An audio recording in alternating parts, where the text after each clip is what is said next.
Oui, le Parlement de la CEDEAO a décidé donc de tenir un séminaire parlementaire à Abidjan, suivi donc d'une session extraordinaire.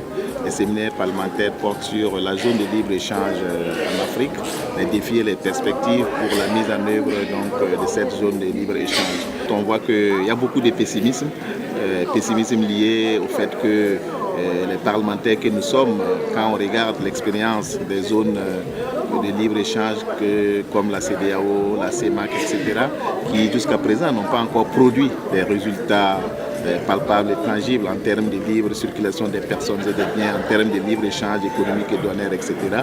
Au vu donc de ces résultats, les uns et les autres sont sceptiques quant à la mise en œuvre d'une zone de libre-échange qui va concerner donc les 55 États de l'Afrique.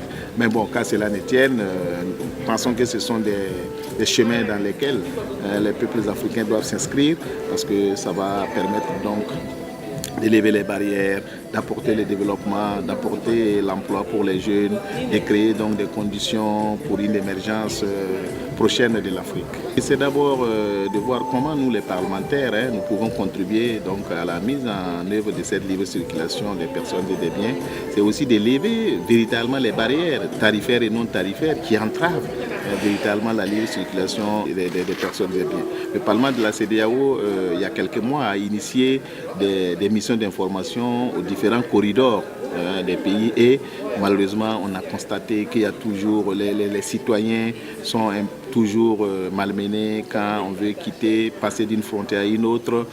Les barrières sont toujours là, qu'elles soient tarifaires ou non tarifaires. Or, les différents textes de la CEDEAO, en tout cas, n'autorisent plus ces barrières-là. Mais pourquoi ces barrières existent? Ça, c'est des questions qu'il faut poser aux différentes autorités, aux responsables, à l'exécutif.